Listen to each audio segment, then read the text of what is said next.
강백이 구독 들어와 주셔서 감사합니다. ENTJ 강백입니다. 지난 성숙 2편에서는요, 저만의 성숙의 기준을 찾기 위해서 제가 존경하는 사람들이 누구인지를 살펴봤습니다. 많았죠.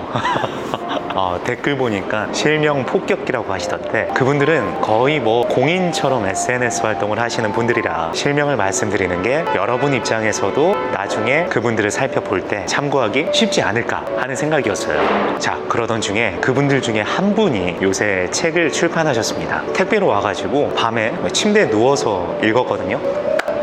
이 책이다. 내 성숙의 기준에 가장 근접하면서 정말 근사한 책이구나. 이거 400페이지 정도나 되는데 읽는데 2시간밖에 걸리지 않은 그런 책. 나의 성숙에 대한 결론을 내리기 전에 앞서서 여러분께 꼭 소개해드리고 싶었어요. 실전 프레젠테이션 이야기라는 책입니다. 최자영님이라는 분이 쓰셨어요. 직업이 전문 프레젠터입니다. 뭐냐, 여러분, 일을 하다 보면 경쟁 입찰이라는 게 있습니다. 예를 들면 학교에서 학생들을 위해 급식소를 운영해야 하는데요, 학교는 선생님과 행정 직원들만 있지 급식 전문가는 없잖아요. 그래서 급식을 맛있고 영양 균형 맞춰주고 비용도 적당하게 그 모든 걸 운영해 줄 수 있는 업체를 찾는 거예요. 근데 그냥 아는 회사하고 띡 계약해서 너네 들어와 이러면 되나요? 안 되죠. 자라나는 학생들의 건강과 관련된 만큼, 맛있는 걸 먹이고 싶은 만큼 그걸 잘해줄 수 있는 업체를 엄격한 기준과 공정한 과정을 통해서 뽑아야죠. 그래서 여러 업체들이 지원을 하고 그 업체들이 말입니다, 자기네 회사가 가장 적당한 비용에 학교가 원하는 성과를 낼 수 있다는 것을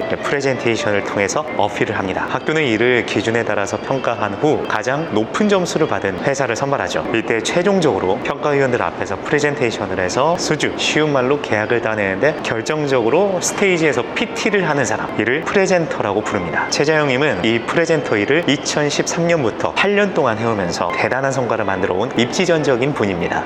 실전 프레젠테이션 이야기는요, 바로 이 프레젠테이션 현장에서의 이야기를 담고 있습니다. 계약을 따내는 프레젠테이션을 만들기 위한 자영님의 노하우, 프로가 가져야 할 마음가짐, 프레젠테이션에 임하는 태도, 프레젠테이션 당일날 현장의 모습을 기록한 내용, 관계자들과 오고 간 대화들, 이 생생한 내용들이 그날그날의 일기 형식으로 되어 있습니다. 다이어리, 요 일기 느낌이어서 읽는데 큰 부담이 없었던 것 같아요. 자, 책을 읽으면서 제가 느낀 자영님의 강점은 이렇습니다. 다가올 시대를 남들보다 빠르게 파악했습니다. 컨텐츠, 브랜딩, 진정성이 중요해질 것을 먼저 알았던 것이죠. 여러분, 말의 본질은 내용에 있습니다. 즉, 목소리가 좋고 발음이 정확하고 톤이 경쾌한 것도 중요하겠지만요, 내가 무엇을 말하고 싶은지가 명확하게 다듬어지지 않는다면요, 듣는 이들의 관심은 살짝 끌어모을 수 있을지언정 감동은 줄 수 없습니다. 자영님은 스토리 플러스 프레젠터의 합성어인 스토리젠터로 본인을 표현하는데요, 엄청난 횟수의 프레젠테이션을 겪으면서 이야기의 중요성을 알았고요, 스토리를 입힌 프레젠테이션의 중요성을 이 책에서 힘줘 말씀하세요. 즉, 잘 짜여지고 맥락과 개연성이 충분히 녹아든 매력적인 이야기, 이게 중요하다는 건데요, 아나운서를 하시면서 형식을 충분히 갖추고 프레젠테이션의 준비 과정과 현장에서의 스피치를 통해 내용, 즉 컨텐츠의 중요성까지 깨달은 경험의 과정이 제 마음을 사로잡았습니다. 그리고 당신을 대표할 수 있는 핵심 키워드, 스토리와 프레젠터를 골라서 스토리젠터라는 합성어를 만들어서 부지런히 알리기 시작합니다. SNS는 스스로를 알리는 강력하고 유용한 도구가 되었고요, 현장의 기록을 담은 이야기는 매력적인 컨텐츠가 되었습니다. 그걸 이야기하는 자영님의 유머러스하면서도 진중한 태도는 많은 이들을 매료시키는 요인이 되었죠. 스토리젠터 최자영이라는 하나의 브랜드가 만들어지는 과정이었습니다. 그럼 늘 기쁜 일만 가득할까요? 아니겠죠. 사람의 삶이란 게 어찌 그럴 수만 있겠어요. 힘든 일, 아픈 일, 화나는 것, 슬픈 것, 온갖 감정들이 뒤죽박죽 얽혀 있어야 그게 진짜 삶이죠. 자영님도 사람이고 너무나 당연하게도 그랬을 것 같아요. 그런데 그런 부정적인 일들을 결코 숨기지 않으시더라고요. 담담하게 남들 앞에서 풀어내시더라고요. 다만 앞으로 더 나아질 희망과 함께 결코 부정 앞에 주눅들지 않겠다는 열정과 함께 그렇게 스스로의 결핍을 인정하고 마주하며 극복해 나가는 이 밖과 안에 일치되는 모습들이 자영님이 사는 진짜 삶의 모습으로 보여졌습니다. 네, 사실 자영쌤은요, 제가 개인적으로 알고 있는 분이기도 합니다. 2017년도에 스피치 앤 스토리 클래스라는 수업을 쌤이 열었던 적이 있어요. 대학생 및 스피치를 잘하고 싶은 사람들을 위한 6주 정도의 수업이었는데요, 그때 일기 학생으로 제가 참여를 했고 쌤의 강의를 들었습니다.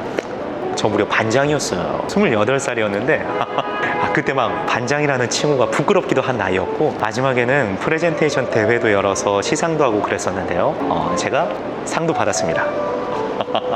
좋은 분들을 만나면 실루엣에서 막 모락모락 피어나는 어떤 기운 같은 게 느껴지는데 자영쌤이 그 기운, 막 아우라가 있는 분이셨어요. 그런 분께서 하나하나 골라서 써주시는, 말씀해주시는 언어들도 마음에 딱딱 박히는 그런 말들이었습니다. 대학교까지의 학창 시절을 지나고 나서 그 이후에 만난 분들 중에서 선생님이라는 호칭에 가장 걸맞는 분이 아닐까, 그런 생각을 했어요. 먼저 선에 태어날 생, 먼저 태어나서 본인만의 길을 걸어가는 사람, 당신이 걸어가는 길이 많은 이들에게 귀감이 되는 사람, 이게 선생님이라는 말의 참뜻이라면 자영쌤 정말 선생님이라 불리우는 게 지당하다, 합당하다, 맞다 라고 저는 생각합니다. 이 책에서 가장 인상 깊었던 부분은 이거네요. 원래 프레젠테이션에서 자료는 보조다, 발표자를 보충해주는 자료, 그러므로 말없이 그 자료만 보면 50%만 완성된 내용이므로 부족하게 느껴질 수밖에 없다. 말로써 그 자료가 어떤 의미인지 알려주어야 한다. 내가 프레젠테이션을 잘해서가 아니라 자료에서 어떤 부분이 중요하지 않은지 나의 발표를 통해 알 수 있어서 최종 컨펌을 빠르게 받을 수 있었던 것이다. 마치 화석처럼 죽어있는 자료를 살리는 것이 프리젠터의 역할이다. 발표자가 없으면 자료의 매력과 메시지가 완벽하게 살아날 수가 없다.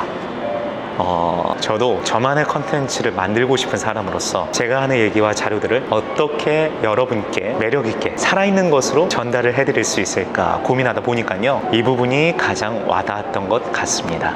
자, 여러분, 이제 다음은 마지막 편입니다. 저만의 성숙을 위한 기준, 내용들을 문서로 정리해서 여러분과 공유해 볼 건데요, 이런 결론을 낼 때면 늘 두렵더라고요. 나에게는 의미 있지만 봐주시는 많은 분들께서도 의미를 느낄 수 있을까. 근데 하지만 지금 계속해서 달려가고 있다는 건 이 질문에 대한 답을 찾았다는 것이겠죠? 에라 모르겠다, 그건 여러분이 알아서 판단해 주시겠지 라는 생각으로 4편까지 가보겠습니다. 대신에 저는 최대한 치열하게 고민하고 열심히 준비해서 여러분을 찾아오겠습니다. 자, 그럼 여러분 오늘도 봐주셔서 감사해요. 4편에서 만나요.